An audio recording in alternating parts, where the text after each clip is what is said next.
Alright, what's going on, everybody? So this weekend we got Israel Adesanya versus Joe Pyfer, and there should be other good fights on the card too, right?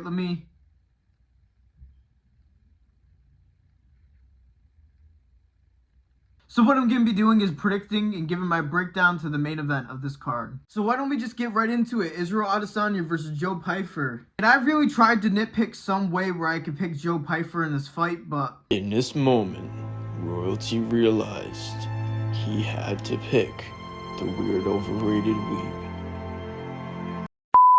But I can't do it. Israel Adesanya, even though I don't like him personally, he still is pretty talented. I just think Joe Pyfer is way too one-dimensional, even though he looked pretty good in his last fight versus Abus Magomedov. He showed off his wrestling. He was able to hurt off Abus Magomedov and then finish him with a submission. And he showed a whole level of his game that we didn't really know at this level in the division. And this is definitely his biggest step up against Israel Adesanya. And I just feel like his striking is way too one-dimensional. Like I just said, he doesn't work his jab whatsoever. He just crashes over the right hand. And the reason why Imavov was able to eventually get Israel Adesanya, even though Israel Adesanya did good early in that fight, which we'll get to that in a second. Imavov was mixing in kicks to the leg, oblique leg kicks. He was going to the body, and he's putting on constant pressure with the takedowns going into this fight. There have been some fights where Israel Adesanya struggled with pressure, like against Sean Strickland, eventually against Imavov, but something that Israel Adesanya does very well is he feints at range and he makes you a little uneager to close the distance because you can get caught with something. But the problem also with Israel Adesanya in recent years is he's been way too timid to throw.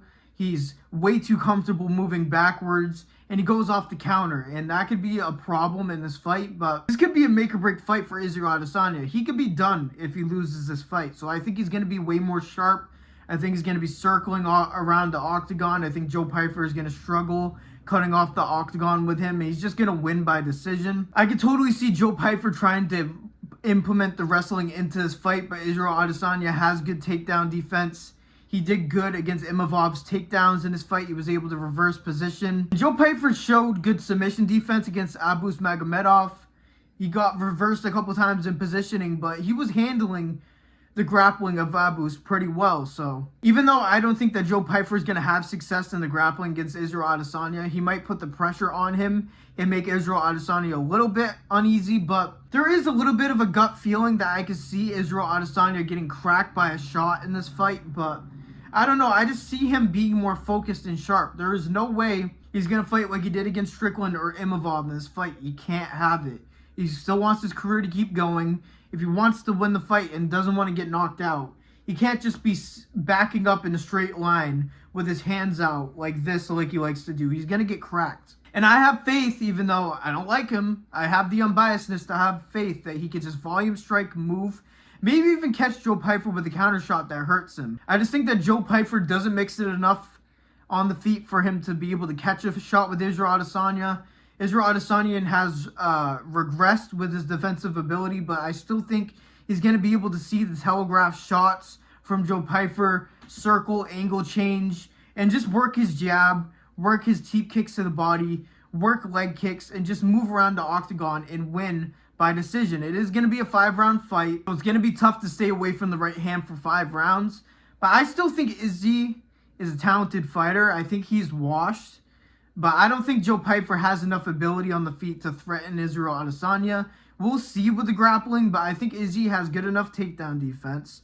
I think that Joe Pyfer has good threats with submissions, but I don't know where this necessarily puts Israel Adesanya after winning this. I don't know. I got Israel Adesanya by decision in this fight. So I think Joe body cam off Pyfer needs to keep his body cam on because I think he's about to get assaulted and he needs the evidence that it happened. Even though I don't think Izzy will flatline him or anything, I think it's possible. Izzy does have that sneaky power where he was able to sleep Pereira. But I think Joe Pyfer is going to put the pressure on him.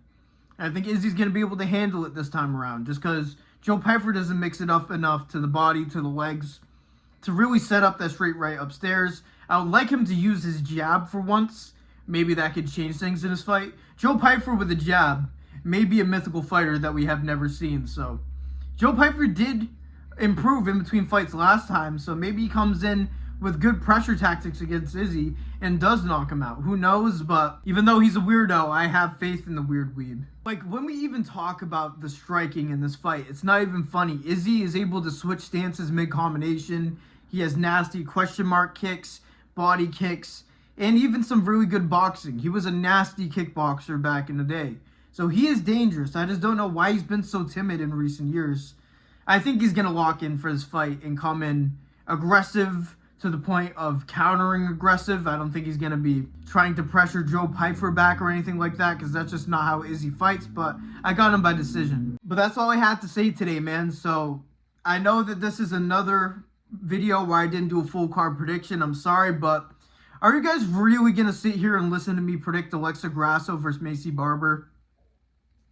You know what I mean? That's not what they call good for retention. You guys probably would have saw a clip of a half Family Guy, half Subway Surfers clip and clicked off of it. You know what I mean? You don't want to hear me talk about Michael Chiesa either in the feature fight.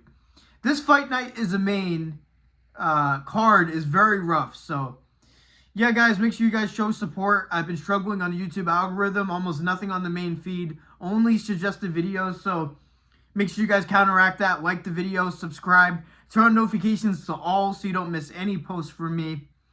And yeah, leave a comment. Let me know what you think. Let me know if you have Joe Pyfer in this fight. If you disagree with anything I said, let's talk about it. Let's debate about it in the comments. So thank you guys for listening to me yap like usual. God bless every single one of you.